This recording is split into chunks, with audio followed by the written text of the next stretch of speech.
The crystalline dome of the Centauri Imperial Palace sparkled under the light of 3 suns, its surface reflecting the arrogance of an empire that spanned 1,000 worlds. Inside, Empress Lyra stood before the Galactic Council, her silver-scaled skin shimmering, as she gestured dismissively at the holographic display of Earth. These humans, she practically spat the word, dare to petition for equal trading rights. They barely understand quantum navigation.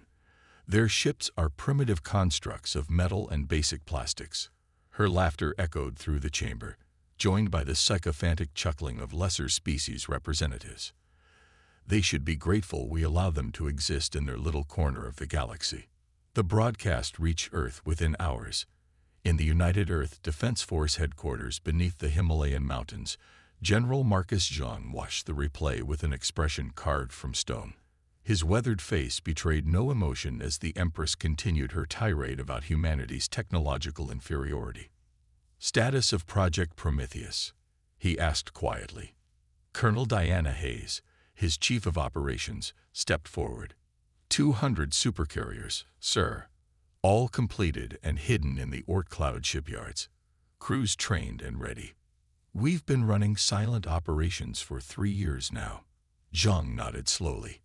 Humanity had learned long ago that appearing weak while building strength was the surest path to survival. The Centauri Empire's dismissal of Earth had been their greatest advantage. And the quantum fold drives. Tested and operational. Sir, our actual technological level is... Hayes allowed herself a small smile, significantly beyond their assessment. The general stood, walking to the massive strategic display that dominated one wall of the command center.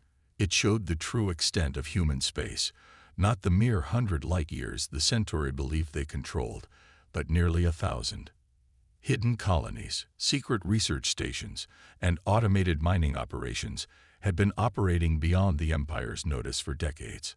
They'd mock us for using metal ships, Zhang mused, never realizing we chose to show them obsolete technology. Our actual fleet. He touched a control, and the display shifted to show the sleek forms of the Prometheus-class supercarriers. Each vessel was 15 kilometers long, built around a quantum core that bent space itself to their will. "Alert all commands," Zhang ordered. "Initiate Operation Thunderbolt. It's time to show the Empress what humanity is truly capable of." Across the solar system, hidden shipyards sparked to life. The supercarriers, dark and silent for so long, powered up their quantum cores. In the Oort cloud, vast clouds of ice and rock concealed humanity's greatest achievement, a fleet that could match or exceed anything the Centauri Empire could field. Admiral Sarah Chen stood on the bridge of the UES Prometheus, the flagship of humanity's hidden fleet. Her crew worked with quiet efficiency, preparing for humanity's emergence onto the galactic stage. They had trained for this moment for years, running silent simulations and mock battles. "All ships report ready, Admiral," her XO reported. Quantum fold drives spooled and synchronized. Chen nodded, her dark eyes fixed on the tactical display.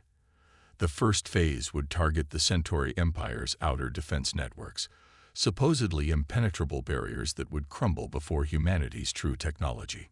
"Send the response to Earth Command," she ordered. Message begins. The thunder rolls.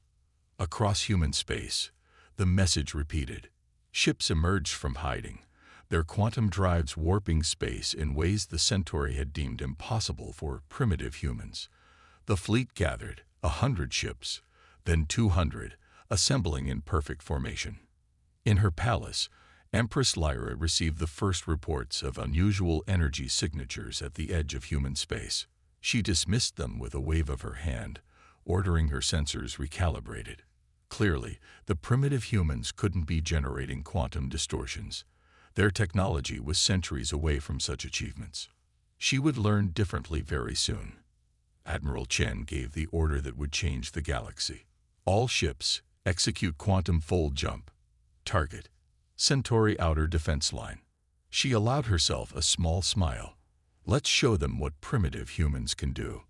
Space twisted. 200 supercarriers, each carrying enough firepower to level a continent, vanished from human space. The Empress's mockery would be answered not with words, but with the thunder of humanity's full might. The war for galactic respect was about to begin. The Centauri border defense station, Nexus 7, was considered impregnable. Its quantum sensors could detect ships light years away, its defensive screens could withstand the impact of a small moon, and its weapons could reduce planets to ash. Commander Vex of the Imperial Guard took pride in its reputation for invisibility. Until 200 human ships simply appeared inside its defensive perimeter. "Impossible," he whispered, staring at the tactical display. The human vessels were unlike anything in Centauri records. Sleek, dark shapes that seemed to bend light around them. His sensors struggled to get clear readings, as if the ships existed in multiple quantum states simultaneously. Admiral Sarah Chen's voice cut through all Centauri communications channels, transmitted in perfect high Imperial. "This is Admiral Chen of the United Earth Defense Force. Your Empress mocked our technological capabilities. Consider this our rebuttal." The Prometheus-class supercarriers moved with impossible precision. Their quantum-fold drives, far beyond anything the Centauri had achieved, allowed them to manipulate space itself. Where Centauri ships needed hours to calculate a single fold jump, human vessels danced through quantum space like leaves in the wind. "All ships, execute Pattern Omega," Chen ordered. "Show them what we can do." Commander Vex watched in horror as the human fleet split into perfect formation groups, each ship moving with surgical precision. His impregnable station sensors couldn't track them properly. They seemed to exist in multiple locations simultaneously, a feat that should have been impossible. The first shots weren't fired with conventional weapons. Instead, the human fleet released swarms of quantum-locked drones, devices that could predict and counter Centauri defensive measures before they were even activated. Nexus 7's supposedly impenetrable shields flickered and died, their quantum harmonics disrupted by technology centuries ahead of what the Centauri thought humans possessed. On the Prometheus, Admiral Chen watched the battle unfold with calm satisfaction. "Status report," she commanded. Her tactical officer, Lieutenant James Rodriguez, responded crisply. "All Centauri defensive systems neutralized, Admiral. Their quantum communications network is offline. They're completely isolated." Chen nodded. This was just the beginning. A demonstration of power meant to shock the Centauri Empire out of its complacency. "Deploy the quantum meshwork," she ordered. "Let's show them what else we've been hiding." From the supercarriers emerged what looked like webs of light. Advanced quantum entanglement networks that could rewrite the laws of physics within their influence. Centauri weapons fire simply ceased to exist as it entered the mesh, its energy redirected into parallel dimensions. Commander Vex's voice shook as he transmitted to his superiors. "The humans, they have mastery over quantum mechanics beyond anything we've seen. Their ships aren't just vessels. They're reality manipulation engines." In her palace, Empress Lyra received the reports with growing horror. The primitive humans had not only matched Centauri technology, but exceeded it in ways her scientists had deemed impossible. Her mockery had awakened a sleeping giant. "Send the Imperial fleet," she commanded, her voice tight with rage. "All of it. Crush these upstart humans before." Her words were cut off as quantum distortions rippled through the palace. A holographic projection of General Zhang appeared before her throne, his expression stern. "Your Majesty," he said, his tone carrying centuries of restrained anger. "You should know that what you've seen is merely our first-line technology. Would you like to discover what else we've been developing while you dismissed us as primitives?" The Empress's silver scales dulled with fear. The humans hadn't just been hiding their capabilities. They'd been systematically preparing for this moment, allowing the Centauri to underestimate them while building forces that could reshape the galaxy. Admiral Chen's fleet continued its advance, methodically dismantling Centauri defenses with technology that bordered on magic. Each engagement revealed new aspects of human innovation. Quantum phase torpedoes that could bypass any shield, AI systems that could predict and counter any strategy, and ships that could rewrite the laws of physics at will. The Empress thought we were centuries behind. Chen mused, watching another Centaurid fortress fall to human ingenuity. She never considered that we might be centuries ahead. The Supercarriers moved deeper into Centauri space, their presence a stark reminder of humanity's true power. They had hidden their strength not out of fear, but out of strategy. Now that strategy was paying off in ways that would reshape the balance of power throughout the galaxy. The Centauri Imperial fleet gathered at Proxima Centauri, 10,000 warships strong. Grand Admiral Xerxes watched the assembled armada with satisfaction. Even these upstart humans, with their surprising technology, couldn't stand against such overwhelming force. He was wrong. The human fleet emerged from quantum space directly within his formation.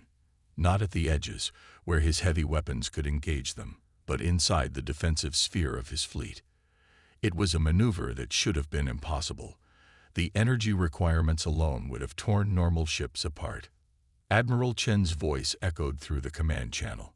"Grand Admiral, I'm giving you one chance to surrender. Your Empress's arrogance doesn't need to cost more lives." Xerxes sneered. "You dare? 10,000 ships against your mere 200. This is where your human ambitions die." On the bridge of the Prometheus, Chen shook her head sadly. Execute Operation Starfall. What happened next would be studied in military academies for centuries. The human supercarriers didn't just fight. They rewrote the rules of space combat. Each vessel unleashed swarms of quantum-linked fighters, craft that could predict and counter Centauri movements before they happened. The human ships moved in impossible patterns, their quantum fold drives allowing them to appear simultaneously in multiple locations. "Target their command and control nodes," Chen ordered. "Show them what our primitive targeting systems can do." The Prometheus's main weapon activated, not a conventional energy beam, but a focused stream of quantum singularities. Where it struck, Centauri ships simply ceased to exist, their matter scattered across multiple dimensions. Their vaunted shields, designed to stop energy and matter, were useless against weapons that manipulated reality itself. In the Imperial Palace, Empress Lyra watched the battle through quantum feeds, her face ashen. "How?" she whispered. "How did we not see this coming?" Her chief scientist, Dr. Venn, spoke quietly. "They showed us exactly what we expected to see, Your Majesty. We saw primitive ships because we wanted to see primitive ships. Meanwhile, they were building technology that—" He paused, searching for words. "They weren't just advancing along our technological path. They found entirely new paths we never imagined." The battle at Proxima Centauri lasted less than an hour. When it was over, the mighty Imperial fleet was in ruins. Not through brute force, but through technology so advanced it appeared supernatural. Human quantum mechanics didn't just bend space, they rewrote its fundamental laws. Grand Admiral Xerxes stood on his burning bridge, watching his fleet die. "What are you?" he transmitted to the Prometheus. Admiral Chen's response was calm. "We are what you made us, Admiral. When the Centauri Empire first contacted Earth, you could have offered friendship. Instead, you chose mockery and condescension. So we learned. We adapted. We evolved." The human fleet pressed forward, system by system. Each engagement revealed new aspects of their capabilities. Quantum phase shields that could selectively decide what matter and energy to allow through. Temporal manipulation fields that could slow or speed up time within their influence. AI systems that could process and counter Centauri tactics faster than organic minds could conceive them. In the Vega system, the Centauri made their last major stand. 5,000 ships, their newest and most powerful designs, waited in ambush. They had studied the human tactics, prepared countermeasures, positioned their forces perfectly. Chen saw the trap immediately. "Interesting," she mused. "They're learning." She opened a channel to her fleet. "All ships, execute Protocol Omega. Let's show them our final surprise." The human supercarriers began to merge. Not physically, but quantum mechanically, their fields interweaving to create something new, something that defied the laws of physics as the Centauri understood them. 200 ships became one entity, a quantum gestalt that existed simultaneously across multiple dimensions. By all the stars, breathed Dr. Venn, watching from the Imperial Palace. They've weaponized quantum superposition on a macroscopic scale. The energy requirements alone should be. The battle was over before it began. The human quantum gestalt simply removed the Centauri fleet from existence, transferring their matter and energy into parallel dimensions with surgical precision. No violence, no destruction. Just the elegant application of physics so advanced it resembled magic. Admiral Chen watched the sensor readings with satisfaction. The path to the core worlds lay open. "Send word to Earth Command," she ordered. "The outer rim is secured. Phase 3 can begin." The message that reached Empress Lyra was simple. "Your mockery taught us to hide our strength. Your arrogance taught us to exceed your limits. Your contempt taught us to remake the very laws of physics. Was it worth it, Your Majesty?" The war for the core worlds was about to begin, and humanity was just getting started. The Centauri core worlds had never known war. For 10,000 years, they had been the heart of an empire that fought its battles on distant frontiers. Now their crystal cities watched in terror as humanity's fleet approached, unstoppable and inevitable.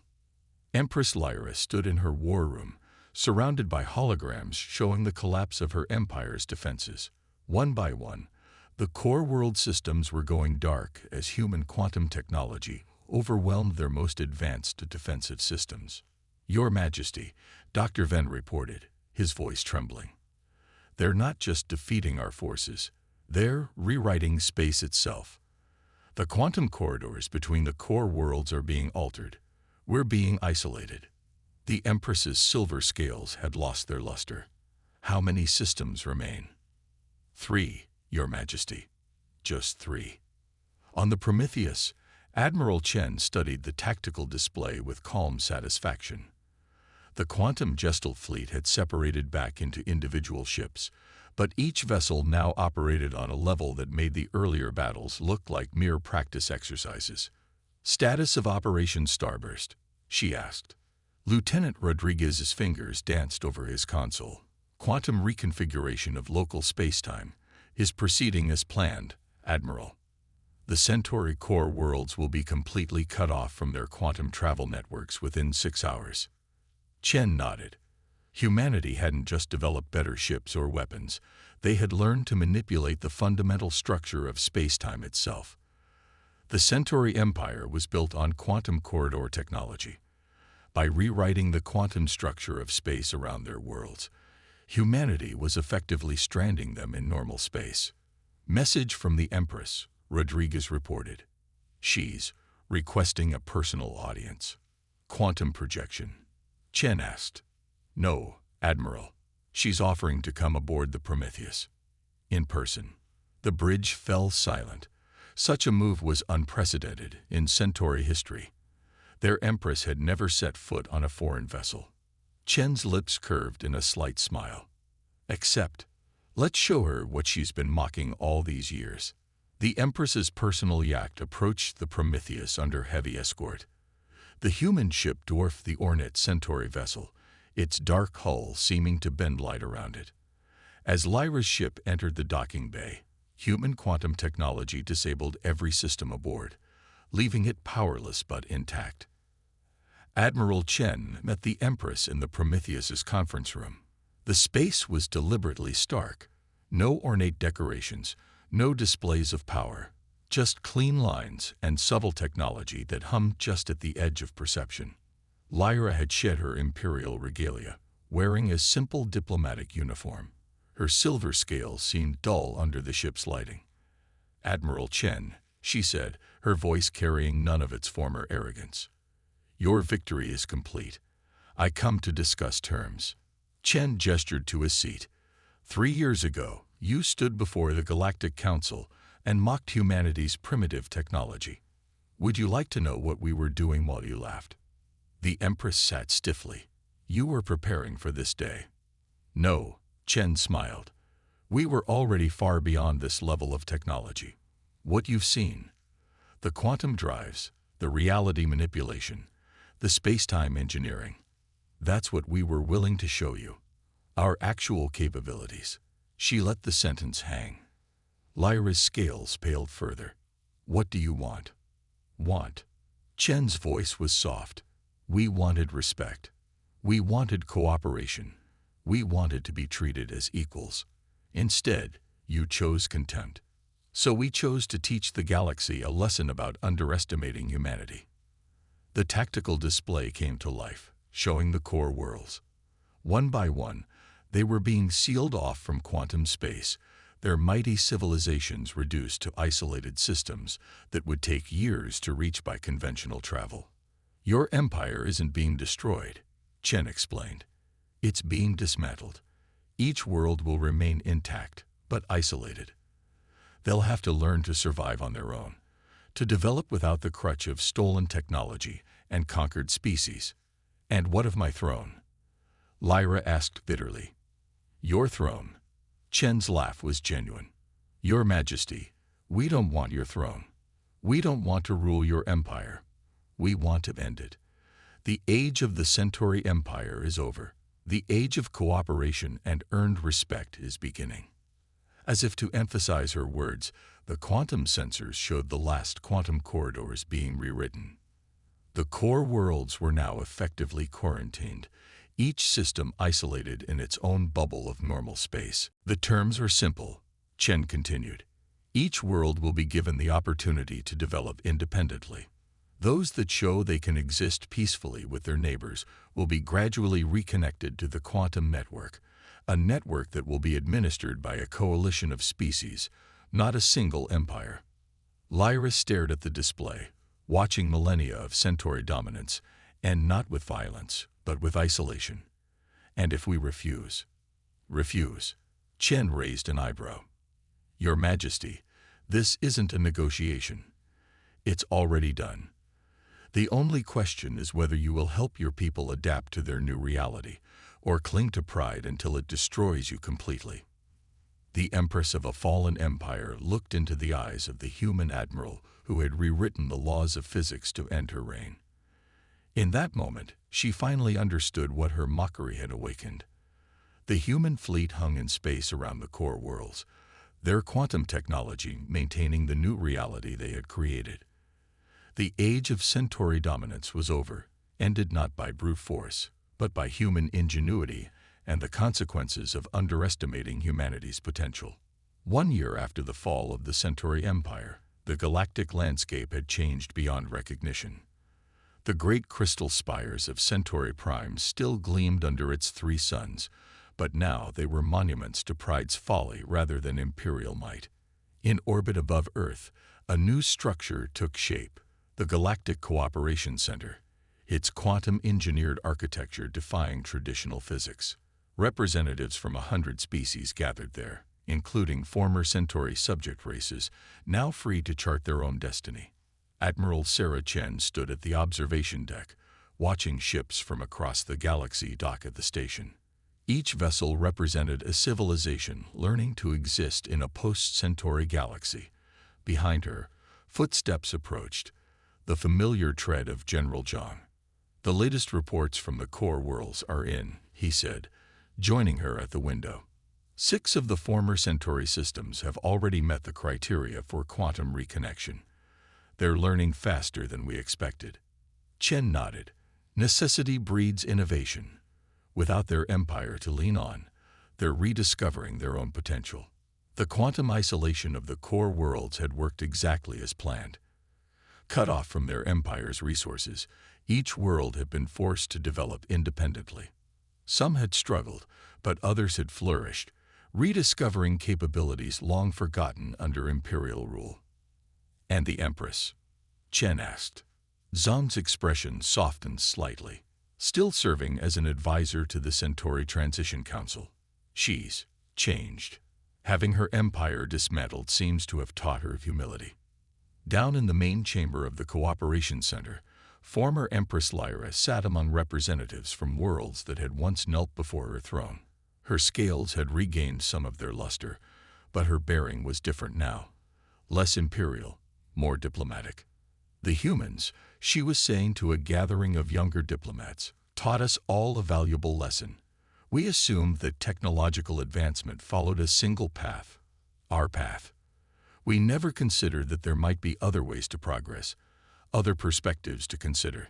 The humans had indeed revealed new paths. Their quantum technology hadn't just won a war. It had opened up new possibilities for all species.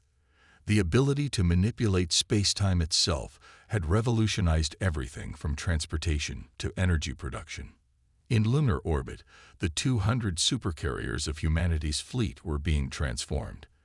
Their quantum weapons were being converted into tools for exploration and development. The ships that had sealed off the core worlds now helped reconnect systems that proved ready for reintegration. We've received applications from 30 more worlds seeking membership in the Cooperation Initiative, Jean reported, including some that were never part of the Centauri Empire. Chen smiled. They've seen that cooperation yields better results than conquest. That respect has to be earned, not demanded.